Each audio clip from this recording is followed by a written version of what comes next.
بسم اللہ الرحمن الرحیم۔ دو چار روز پہلے ایک صاحب آئے اور وہ بہت زیادہ اپنی تشویش کا اور بے چینی کا اظہار کرنے لگے، کہنے لگے کہ دینی مسائل میں اور شریعت میں اتنے زیادہ اختلافات ہیں، اور جو آدمی جتنا زیادہ گہرائی سے دین کو شریعت کو سمجھتا ہے تو اس کو اتنے ہی زیادہ اختلافات کا علم ہوتا ہے۔ ایسی صورت میں ایک عام مسلمان کیا کرے؟ سمجھ میں نہیں آتا کہ کون ٹھیک ہے کون غلط ہے، کس کی مانی جائے کس کی نہ مانی جائے۔ کچھ علماء یہ بات کہہ رہے ہیں، دوسرے علماء دوسری بات کہہ رہے ہیں۔ ایک مسئلے میں کچھ لوگوں کی رائے یہ ہے اور دوسرے لوگوں کی رائے کچھ اور ہے، تو بہت زیادہ وہ تشویش میں لگ رہے تھے اور کنفیوژن کا شکار تھے۔ تو ان کو بھی ہم نے دو چار باتیں بنیادی طور پر سمجھانے کی کوشش کی تھی۔ ذہن میں آیا کہ یہی بات جو ہے دوسرے لوگوں تک بھی پہنچنی چاہیے، ہو سکتا ہے کہ بہت سے لوگ اس سلسلے میں کنفیوژن کا شکار ہوں۔ تو دیکھیے، پہلی چیز تو یہ ہے کہ جو بھی اختلافات ہیں وہ شریعت کے اندر ہیں، دین کے اندر نہیں ہے۔ یعنی دین سے مراد یہ ہے جو بیسک ہمارے عقیدے ہیں، بنیادی جو عقیدے ہیں ان میں اختلافات نہیں ہیں۔ شریعت سے مراد ہم یہ کہہ سکتے ہیں عام زبان میں کہ جو فقہی مسائل ہیں، جو زندگی گزارنے کے لیے کچھ مسئلے مسائل ہوتے ہیں، کچھ ضابطے ہوتے ہیں، ان میں کچھ اختلافات ہیں، لیکن دین کا جو بنیادی تصور ہے، جو بنیادی دین کا کانسیپٹ ہے، وہ بالکل سب کے نزدیک ایک ہی ہے، اس میں کوئی اختلاف نہیں۔ آخرت کا عقیدہ ہے، ٹھیک ہے، توحید کا عقیدہ ہے، رسالت کا عقیدہ ہے، پھر جنت کا، جہنم کا، اس طرح کے جو ضروری اور بنیادی عقیدے ہیں ان میں اختلافات نہیں ہیں۔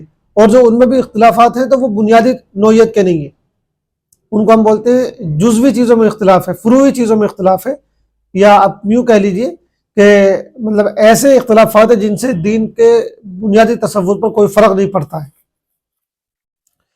جہاں تک شریعت کے اندر اختلاف کی بات ہے، فقہی مسائل میں اختلاف کی بات ہے، تو اس میں بھی بہت سے مسائل ایسے ہیں جو سب کے نزدیک متفق علیہ ہیں، یعنی سب کے نزدیک ایک ہی جیسے ہیں، ان میں اختلاف نہیں ہے، لیکن بہت سے مسائل ایسے بھی ہیں جن میں اختلاف ہے۔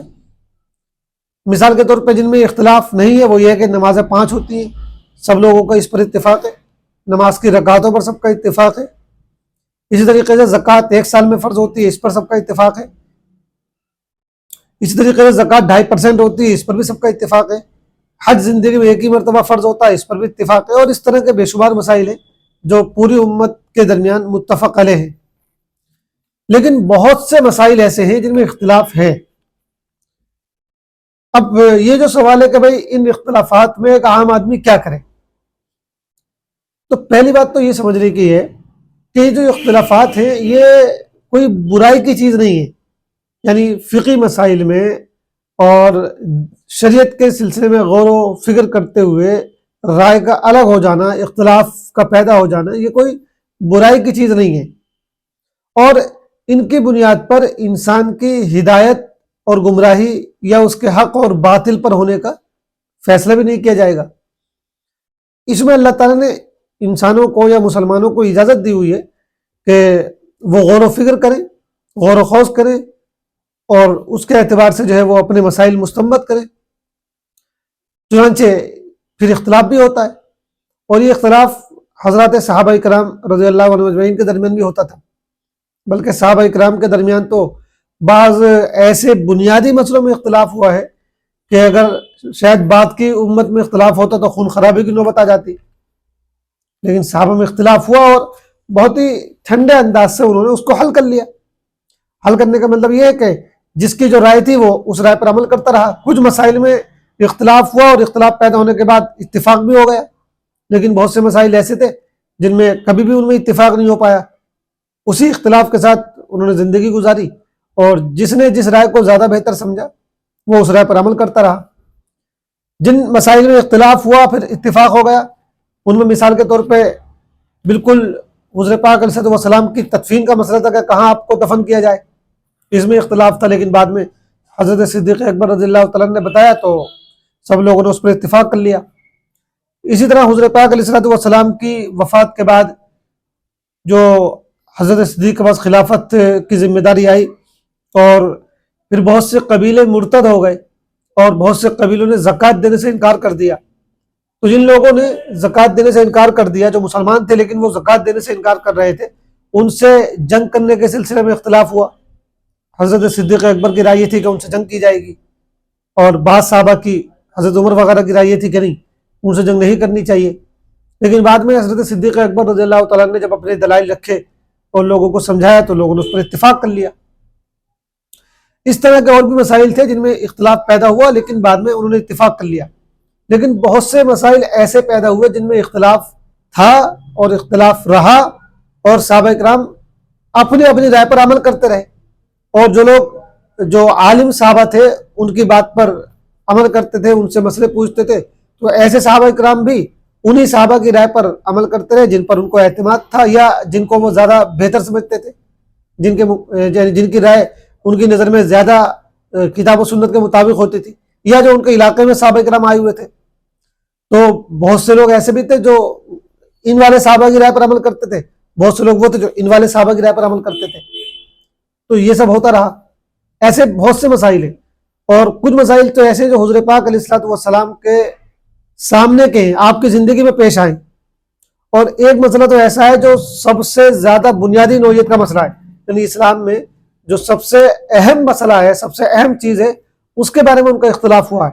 اب اس کے بعد جتنے بھی اختلافات بعد میں پیدا ہو سکتے ہیں وہ سب اس سے ہلکی چیزوں میں ہو سکتے ہیں، اس سے بڑی کوئی چیز نہیں ہو سکتی ہے. اور وہ مسئلہ ہے نماز کا. جب حضرت پاک علیہ الصلوۃ والسلام نے بنو قریظہ سے جنگ کرنے کے لیے صحابہ اکرام کو روانہ کیا تو آپ نے یہ فرمایا کہ کوئی بھی شخص نماز نہ پڑھے مگر بنو قریظہ میں پہنچ کر، یعنی عصر کی نماز کا وقت ہونے والا ہوگا تو حضور پاک نے پہلے فرما دیا کہ گویا کہ نماز وہاں جا کے پڑھنی ہے، بنو قریظہ میں جا کر. اب جب صحابہ اکرام نکلے، راستے میں عصر کا وقت ہو گیا. اب صحابہ اکرام میں دو گروپ ہو گئے، دو جماعتیں ہو گئیں. ایک جماعت کی رائے یہ تھی کہ حضور پاک علیہ الصلوۃ والسلام نے جو فرمایا تھا کہ بھئی عصر کی نماز بنو قریظہ میں جا کر ہی پڑھنا، یہ دراصل آپ نے اس لیے فرمایا تھا تاکہ ہم لوگ جلدی نکلیں. تو جلدی کی تاکید کرتے ہوئے آپ نے جملہ ارشاد فرمایا تھا. یہ مطلب نہیں تھا کہ اگر نماز کا وقت واقعتاً ہو جائے تو نماز چھوڑ دی جائے، لہذا ان لوگوں نے وہاں پر ہی راستے میں نماز پڑھ لی عصر کی. لیکن دوسری جماعت کی رائے یہ تھی کہ نہیں، حضور پاک نے فرمایا کہ نہیں، نماز وہاں جا کے پڑھنی ہے، لہٰذا اگر نماز قضا ہو رہی ہے تو قضا کر لو، نماز چھوٹ رہی ہے تو چھوڑ دو، بعد میں پڑھ لیں گے، پڑھیں گے لیکن وہیں جا کر. تو بعض صحابہ کرام نے نماز قضا کر دی اور بنو قریظہ میں جا کے پڑھی. حضور پاک علیہ الصلوۃ والسلام کو جب بعد میں بتایا گیا کہ ایسے سے اختلاف ہوا اور بعض صحابہ نے نماز راستے میں پڑھ لی تھی، بعض نے قضا کر دی تھی، تو حضور پاک نے کسی کو بھی کچھ نہیں کہا، آپ نے دونوں کو صحیح فرمایا کہ دونوں ٹھیک ہے. تو اب دیکھیں، نماز قضا کرنا اس سے بڑا کوئی مسئلہ نہیں ہے. نماز چھوڑنا، نماز قضا کرنا، یہ سب سے اہم مسئلہ ہے، چونکہ نماز جیسی اہم کوئی چیز نہیں ہے. تو اتنے اہم مسئلے میں صحابہ کا اختلاف ہو رہا ہے. ایک جماعت نماز قضا کرنے پر تیار ہے اور اس نے قضا کر دی، چھوڑ دی، اور دوسری جماعت جو ہے اس نے نماز قضا نہیں کی. تو یہ اتنا بڑا مسئلہ پیدا ہوا، اختلاف پیدا ہوا. لیکن جن لوگوں نے بھی جس رائے پر مناسب سمجھا اس پر عمل کیا، انہوں نے دوسری رائے والوں کو برا بھلا نہیں کہا. ایسی اور پھر بہت سے مسائل میں اختلاف ہوا. مثال کے طور پہ جو چیزیں آگ پر پکا لی جاتی ہیں، ٹھیک ہے، تو ایسی کوئی چیز کھانے کے بعد وضو کرنا ہوگا کہ نہیں کرنا ہوگا. بعض صحابہ کرام کی رائے یہ تھی کہ اگر کوئی پکی ہوئی چیز، آگ سے پکی ہوئی چیز کھا لیتا ہے تو اس کے بعد وضو کرنا ضروری ہے. لیکن زیادہ تر صحابہ کرام کی رائے یہ تھی کہ نہیں، وضو کرنا بالکل بھی ضروری نہیں ہے. یہ ان میں مسئلہ تھا. اور اس طرح کے بے شمار مسائل ہیں، ان کی ہم تفصیل میں جانا نہیں چاہتے. عرض کرنے کا مقصد یہ ہے کہ اختلاف صحابہ کے درمیان بھی ہوتے تھے، اور صحابہ یعنی صحابہ میں ظاہر سی بات ہے دو طرح کے لوگ تھے. کچھ لوگ تو وہ تھے جو یہ صلاحیت رکھتے تھے کہ وہ خود مسائل کو سمجھے اور مسائل کو نکالے، تو وہ اپنی رائے سے، اپنے اجتہاد سے مسائل کو نکالتے تھے اور ان کو جو رائے سمجھ میں آتی تھی اس پر عمل کرتے تھے. دوسرے وہ صحابہ کرام تھے جو خود اس صلاحیت کے مالک نہیں تھے کہ وہ خود سے اجتہاد کرے، وہ خود سے مسائل کو سمجھے اور نکالے. تو وہ جن صحابہ کرام پر اعتماد کرتے تھے یا جن سے مسئلہ پوچھنا ان کے لیے آسان ہوتا تھا، جو ان کے شہر میں، ان کے علاقے میں ہوتے تھے، وہ ان صحابہ کی رائے پر عمل کر لیا کرتے تھے. تو ایسا بھی ہوتا تھا. لہذا یہ بنیادی بات ہو گئی کہ اختلاف کرنا کوئی برائی کی چیز نہیں ہے. اختلاف کا ہو جانا کوئی مطلب ایسی چیز نہیں ہے کہ کوئی بہت بڑا مسئلہ کھڑا ہو گیا ہے. یہ ایک نارمل سی چیز ہے, ایک عام سی چیز ہے, اور اس کے بغیر چارہ بھی نہیں ہے. اس لیے کہ ظاہر سی بات ہے قرآن کی آیتیں بھی محدود ہیں اور حضور پاک علیہ السلام کی حدیثیں بھی محدود ہیں. تو محدود جب آیتیں ہیں اور محدود ہی جب حدیثیں ہیں تو ان میں سارے مسائل تو آ نہیں سکتے تھے قیامت تک کے. اب بہت سے مسائل ایسے پیدا ہوں گے اور ہو رہے ہیں اور ہوتے رہیں گے جن کا ذکر قرآن یا حدیث میں نہیں ہو سکتا ہے, ممکن ہی نہیں تھا.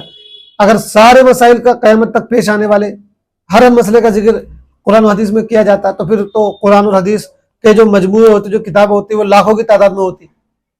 تو یہ تو ممکن نہیں تھا. تو اس لیے یہ بھی ضروری ہے کہ جو نئے مسائل پیش آئیں ان کو قرآن و حدیث کی روشنی میں حل کیا جائے. اور جب حل کیا جائے گا تو ظاہر سی بات ہے ایک آدمی کی رائے کچھ کہے گی, دوسرے آدمی کی رائے کچھ کہے گی, تو اختلاف پیدا ہوگا. پھر دوسری بات یہ کہ خود قرآن کی جو آیتیں ہیں اور جو حدیثیں ہیں کبھی کبھی ان کے مفہوم کو سمجھنے میں ظاہر سی بات اختلاف ہو سکتا ہے. ایک بات کو آپ اس طرح سمجھ رہے ہیں, دوسری بات کو آپ دوسری طرح سمجھ رہے ہیں.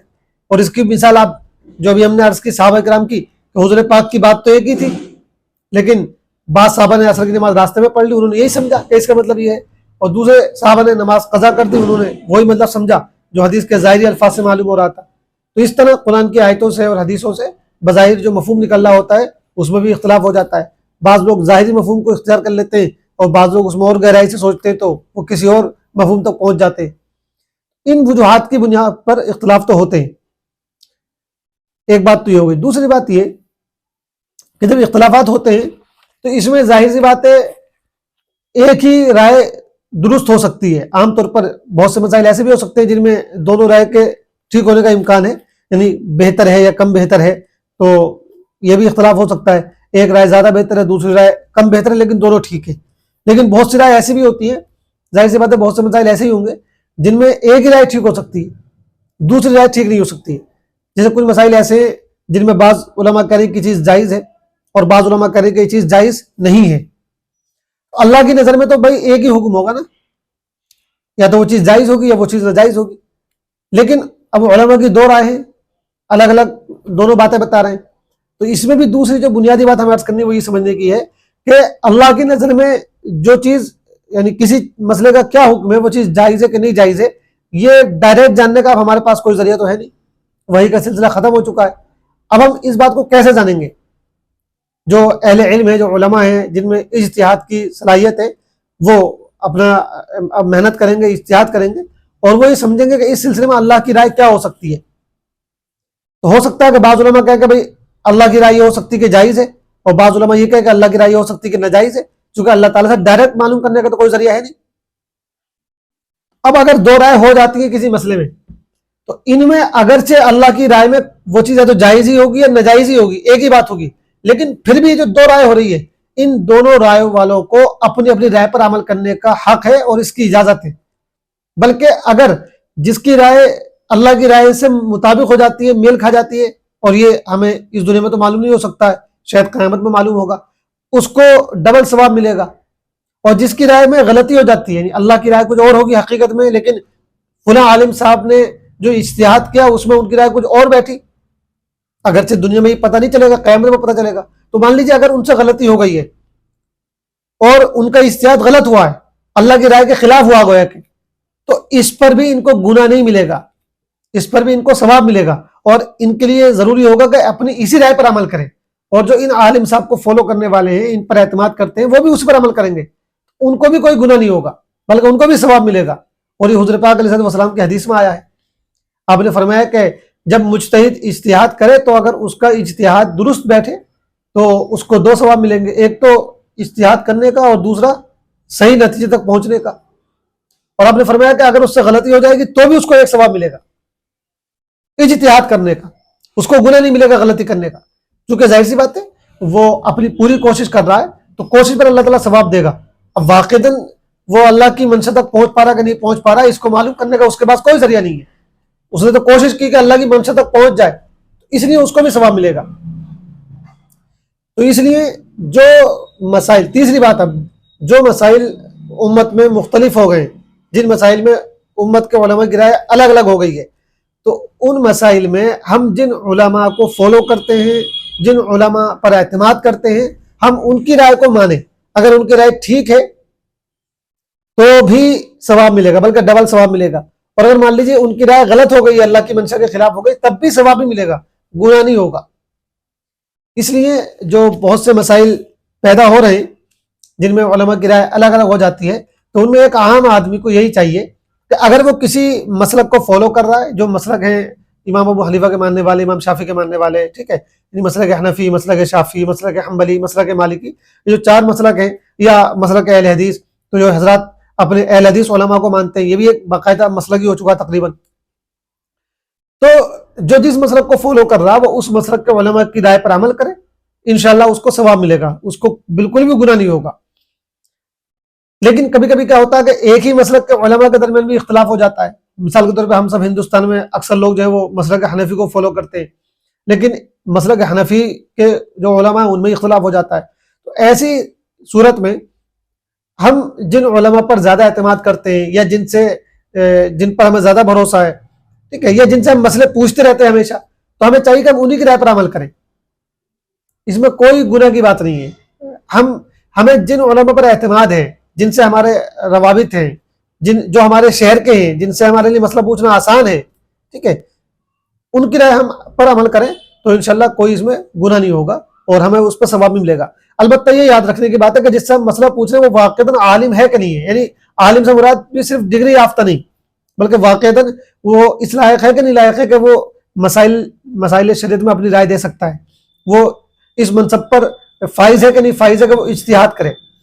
اور اس کا پتہ کیسے چلے گا؟ اس کا پتہ ایسے چلتا ہے کہ دوسرے علماء اس کو اس طرح کا عالم سمجھتے ہیں کہ نہیں سمجھتے، اور وہ تقریباً آج کل معلوم ہو جاتا ہے بہت آسانی کے ساتھ.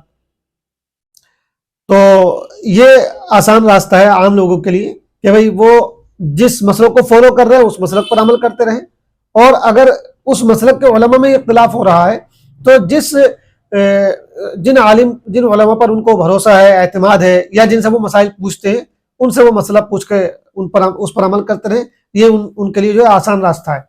البتہ ایک بات یہ ہے کہ بہت سے لوگ کیا کرتے ہیں کہ اپنے 50 مسئلے 100 مسئلے تو ایک عالم سے پوچھتے رہتے ہیں، لیکن جب کوئی مسئلہ ایسا آ جاتا ہے جس میں ان عالم صاحب کی رائے کے مطابق عمل کرنے میں ان کو دشواری ہوتی ہے، تو پھر وہ اس ایک مسئلے میں دوسرے عالم کی رائے پوچھنا چاہتے ہیں اور ان سے مسئلہ معلوم کرنا چاہتے ہیں. یہ چیز صحیح نہیں ہے، کیونکہ اس کے پیچھے جو جذبہ ہے وہ نا اپنی خواہشات پر عمل کرنے کا جذبہ ہے. آپ چاہ رہے ہیں کہ آپ کو آپ کی من پسند کا مسئلہ معلوم ہو جائے، آپ کو آپ کی مرضی کا فتویٰ مل جائے. تو آپ ویسے تو ایک صاحب سے مسئلے پوچھتے ہیں، ٹھیک ہے، یا ایک ادارے سے مسئلے معلوم کرتے ہیں، لیکن جب کوئی مسئلہ ایسا ہو گیا جس میں اس ادارے نے آپ کی منشا کے خلاف فتویٰ دے دیا، آپ کی خواہش کے خلاف فتویٰ دے دیا، تو پھر آپ دوسرے ادارے پر جا رہے ہیں اور دوسرے عالم سے مسئلہ پوچھ رہے ہیں. تو اس کا مطلب یہ کہ پھر آپ اپنی خواہشات پر عمل کرنا چاہتے ہیں، آپ شریعت پر عمل کرنا نہیں چاہتے. تو اس لیے بہتر یہ کہ جس ادارے سے یا جن علماء سے، جس عالم سے، یا جس شہر کے مفتی صاحب سے، قاضی صاحب سے آپ تمام مسائل دریافت کر رہے ہیں تو اپنا ہر مسئلہ انہیں سے معلوم کریں. ایسا نہیں کہ 20-25 مسئلے تو ایک صاحب سے معلوم کر رہے ہیں یا پوری زندگی ان سے معلوم کرتے رہے، لیکن جب کوئی ایک مسئلہ ایسا آیا جس میں وہاں سے آپ کی رائے کے خلاف، آپ کی منشا کے خلاف آپ کو مسئلہ بتایا گیا، تو آپ جو ہے کہیں اور چلے جائیں اور اپنی من پسند کا فتویٰ اور مسئلہ حاصل کرنے کی کوشش کریں. تو ظاہر بات ہے اللہ تعالیٰ بہتر جانتے ہیں کہ آپ کی اس میں نیت کیا ہے. تو امید ہے کہ اس سلسلے میں جو ہے جو کنفیوژن تھا وہ انشاءاللہ دور ہو گیا ہوگا. باقی اس میں ایک دو چیزیں احتیاط کی اور یہ بھی ہے کہ اگر علماء کا اختلاف ہو رہا ہے کسی مسئلے میں، ٹھیک ہے، تو اب مسئلہ اگر وہ ایسا ہے جس میں جائز اور ناجائز کی بات نہیں ہے اور صرف بہتر یا کم بہتر کی بات ہے، تو اس میں تو کوئی بڑا مسئلہ نہیں ہے، آپ جس کی رائے کو بھی مان لیں تو کوئی ایسی بات نہیں ہے. لیکن اگر کوئی ایسا مسئلہ ہے کہ کچھ علماء اس کو حرام کہہ رہے ہیں اس چیز کو، اور کچھ علماء اس کو حلال کہہ رہے ہیں، کچھ جائز کہہ رہے ہیں، کچھ ناجائز کہہ رہے ہیں، تو بہتر اس میں یہ ہو سکتا ہے اگر ہم چاہیں تو، اور اگر ہم احتیاط کا راستہ اختیار کرنا چاہیں تو کہ جو علماء حرام کہہ رہے ہیں ہم ان علماء کی رائے کو مانیں، اور جو حلال کہہ رہے ہیں، جو جائز کہہ رہے ہیں، ظاہر بات ہے اس سے ہم بچ جائیں گے تو کوئی نقصان نہیں ہوگا. لیکن اگر حرام پر ہم عمل کر لیں گے تو اس میں بہرحال ایک پہلو خطرے کا ہو سکتا ہے. تو اس میں احتیاط یہ ہے، زیادہ بہتر یہ ہے کہ جو حرام کہنے والے ہیں، جو ناجائز کہنے والے ہیں، اب ان کی رائے پر عمل کر لیں تو زیادہ یہ احتیاط کا راستہ ہے اور اس میں زیادہ سیف ہے معاملہ. دوسری بات یہ کہ ہم یہ بھی دیکھ سکتے ہیں کہ بھئی کسی مسئلے میں زیادہ تر علماء کی رائے کیا ہے. اگر ہم کو یہ معلوم ہو جائے کہ کوئی اس طرح کا مسئلہ ہے، فقہی مسئلہ ہے، شرعی مسئلہ ہے، تو اس میں زیادہ تر علماء کی رائے کیا ہے. تو جس طرف زیادہ علماء ہیں ہم ان کی رائے پر عمل کریں، اور جس طرف کم علماء ہم ان کی رائے کو بھی چھوڑ سکتے ہیں. یہ بھی ہمارے لیے ایک احتیاط کا راستہ ہو سکتا ہے. البتہ اس میں یہ بات بہت اچھی طرح سمجھنے کی اور محسوس کرنے کی ہے کہ اختلاف جو ہونا چاہیے وہ علماء کا ہونا چاہیے. بہت سے لوگ ایسے جو عالم نہیں ہے پراپر طریقے سے، یعنی انہوں نے دین کا اور شریعت کا علم کہیں سے حاصل نہیں کیا ہے، کچھ انہوں نے ویسی کتابیں پڑھی ہیں اور وہ اسکالر بن گئے، اور وہ بھی اپنے اختلاف بہت سے مسائل میں درج کراتے ہیں. تو ظاہر سی بات ہے کہ کسی بھی فیلڈ میں اس کے جو ایکسپرٹ ہوتے ہیں ان کی رائے کو مانا جاتا ہے. تو اگر کوئی ایسے لوگ اختلاف کا اظہار کر رہے ہیں جو ایکسپرٹ نہیں ہے شرعی علوم کے، دینی علوم کے، تو پھر ہم ان کی رائے کی طرف نہیں جانا چاہیے، اس سے بچنا چاہیے. ہاں، جو ایکسپرٹ علماء ہیں، جو ماہر علماء ہیں، جو فن کے جانکار ہیں، شریعت کے ماہر ہیں، ان میں اگر اختلاف ہو جاتا ہے تو پھر اس سلسلے میں جو رائے ابھی ہم نے پیش کی ہے اس پر اگر ہم عمل کریں گے انشاءاللہ تو یہ ہمارے لیے زیادہ بہتر راستہ ہوگا. تو خلاصہ پوری گفتگو کا یہی ہے کہ اختلاف تو ہوتے رہے ہمیشہ سے، آج بھی ہو رہے ہیں علماء کے درمیان اور ہمیشہ ہوتے رہیں گے. اس میں ہمارے لیے عام لوگوں کے لیے جو آسان راستہ ہے وہ یہی ہے کہ ہم اگر کسی مسلک کو فالو کرتے ہیں تو ہم اس مسلک پر عمل کرتے رہیں، اس مسلک کے علماء کی جو رائے وہ ہم مانتے رہیں، انشاءاللہ اسی میں نجات ہے. اور اگر ہمارے ہی مسلک کے علماء میں اختلاف ہو جائے تو ہم یہ دیکھیں کہ ہم کن عالم صاحب سے مسئلے پوچھتے ہیں، کس ادارے سے مسئلے پوچھتے ہیں، ہم اسی ادارے سے اسی عالم سے مسئلہ معلوم کر کے اس پر عمل کرتے رہیں، انشاءاللہ ہمارے لیے اسی میں نجات ہے. یا اگر ہم کو یہ معلوم چل جائے کہ کس رائے کی طرف زیادہ علماء ہیں تو ہم زیادہ علماء کی رائے کو اختیار کر لیں، تو انشاءاللہ اس میں بھی ہمارے لیے سیف راستہ ہے، اور ہم اللہ کی مرضی اور منشا کے مطابق عمل کرنے والے کہلائیں گے، اور اللہ کے دین اور اس کی شریعت پر چلنے والے کہلائیں گے.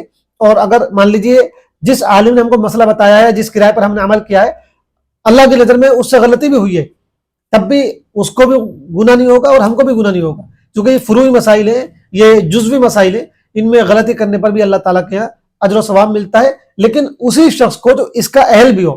اب ایسا نہ ہو کہ ہر ایرا غیرہ رتو خیرہ جو ہے وہ شریعت کے مسائل معلوم کرنا شروع کر دے اور استنباط اور اجتہاد کرنا شروع کر دے اور کہنے لگے بھئی غلطی بھی ہو جائے گی تو ثواب ملے گا. نہیں، حدیث میں یہ بھی آتا ہے کہ اس کا اہل ہونا چاہیے. اگر کوئی نا اہل ہے اور وہ اجتہاد کرنے کا اہل نہیں ہے اور پھر وہ اجتہاد کرتا ہے تو اس کو گناہ ملے گا، اگرچہ وہ صحیح بات بھی بتائے گا تب بھی گناہ ملے گا، کیونکہ جب وہ اس کا اہل ہی نہیں ہے تو وہ یہ کام کیسے کر سکتا ہے. یہ بالکل ویسا ہی ہے جیسے کوئی ڈاکٹر آپریشن والا نہیں ہے، سرجن نہیں ہے اور وہ آپریشن کر دے. تو بھائی اگر آپ سرجن نہیں تو آپریشن کیسے کر سکتے ہیں؟ تو اگر آپ آپریشن کریں گے تو کوئی بھی آپ کو اس بات کی اجازت نہیں دے گا. تو یہ بھی بات بہت اچھی طرح معلوم ہونی چاہیے. امید ہے کہ اس سے ہمارے کنفیوژن میں بڑی حد تک کمی آئی ہوگی اور یہ جو شبہ پیدا ہوتا ہے یہ دور ہوگا. اللہ تعالی ہم سب کو صحیح بات سمجھنے کی اور اس پر عمل کرنے کی توفیق عطا فرمائے. آمین. والسلام علیکم ورحمۃ اللہ وبرکاتہ.